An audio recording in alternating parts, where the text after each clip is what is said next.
Okay, Janice. All right, so this is the side of the house by the cedar trees, and right here is where the hose is.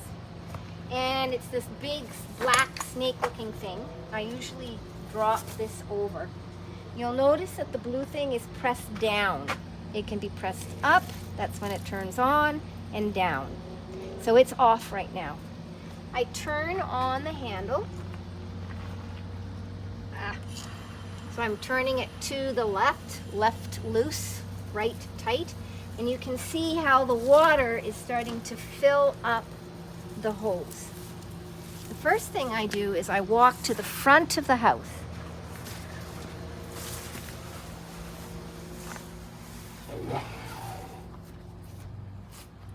And I push this down. Up, sorry. And away comes the water. And I water these flowers.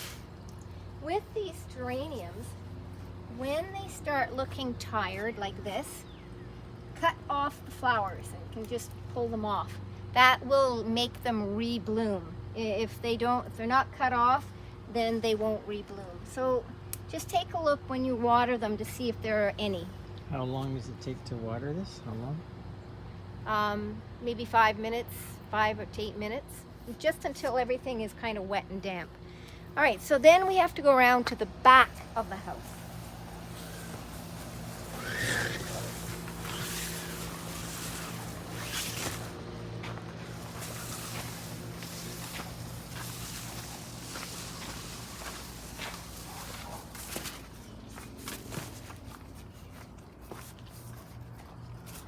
It's caught.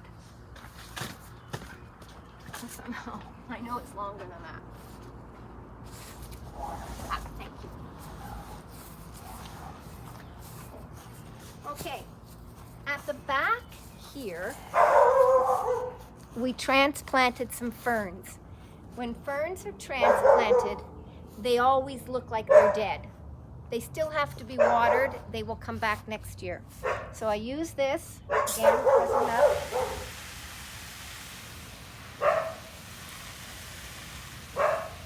And I water there. Again, maybe about 5 minutes, 5 to 8 minutes along that line of dead looking ferns. The other thing that needs to be watered every 3 days are the dahlias. These flowers right here are the dahlias. That's about as far as the hose reaches.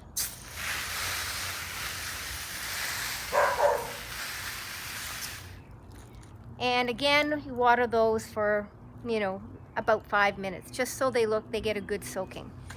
That's all the work there is to be done with the hose. So we walk it back.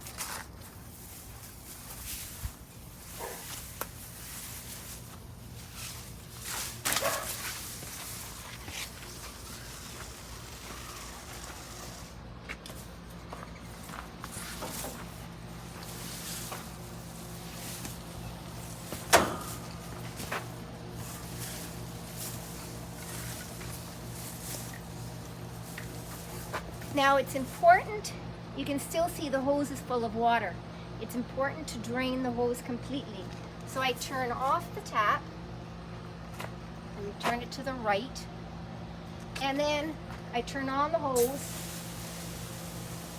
and just wait until the hose just empties itself of the water.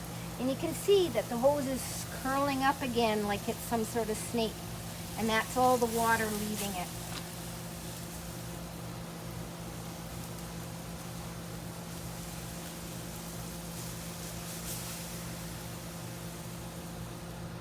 So that's it? And you know it's empty when it stops. Turn it off and just hang this over there. And you're done. Okay, so now we're inside. Okay, so beside the side door, I have a little watering can. And this is what I use to water a variety of plants. The first one is outside in the back.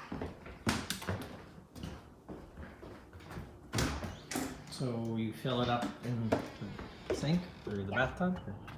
All right, so I water this with this can, and it usually takes 2 2 of these. I get it from the kitchen sink. It's easier to go back and forth. So, and again, just stick your finger in it. If it feels dry, give it a water. Or if it looks like it's thirsty, give it a water. It depends on how much rain, how many times. So I use that, 2 of these cans in this. Then I come back inside and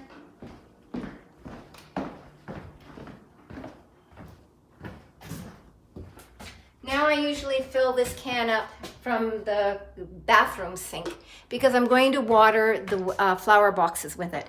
And they're a little tricky, so let me show you what I mean. So pretend that this is full of water.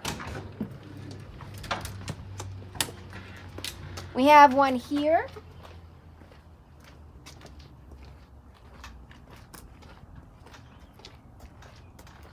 And one here. And I'll show you on this one because it's shorter and so am I and so are you. These our water boxes have in them a system that irrigates from underneath. So I have to take one of these and I fill this up, and it usually takes 1 whole can, and I fill this up. This has a second one at the back here, same thing, and I fill this up. So it usually takes 1 can. Then I take another can, sometimes 2 if it is dry, and I water this from the top. And I get it really good and soaked. And some water will drip out the bottom. Don't worry about it.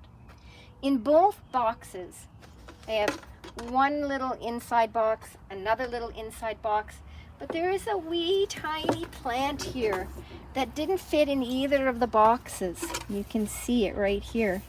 So I have to make sure that I water it independently because it doesn't get the underground irrigation, and if I'm just going like this, it doesn't get enough. So I have to water that and wait till it soaks in and then water it some more. So that is the same for this and for this one. Often I have to take the kitchen stool out and stand on this one to get at those little containers. You'll notice that there's a lot of burn and that's because this is the first year I've done these boxes, so they got away on me and burnt to a crisp. If they do that, don't get your knickers all in a knot. That's just what happens. So you know, I like to see them there, but don't feel all upset if something goes wrong with them. So that's the little can, and I keep it in the inside. These 2 massive planters are full of herbs. They are Mediterranean, so they don't like to be soggy, and they don't like to be really bone dry either. So if it looks dry on top, they're probably due for watering, but stick your finger in it, and if it's wet underneath, then leave it for a little while. Each one of these takes 1 big, huge watering can, and that's why I leave it out here. And I usually fill it up in the bathtub and then water these. And that one. These are organic, pesticide and herbicide free, and the best thing you can do is snip the tops and use them in their cooking because that keeps them ever blooming. They're a little short right now because I just clip them, and I usually use the herbs as I need them. So feel free to use those herbs if you want. So that's it on the watering can. There's also the indoor plants, but that's pretty much, I think that's in the what's it called?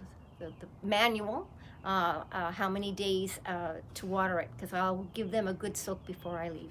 Okay?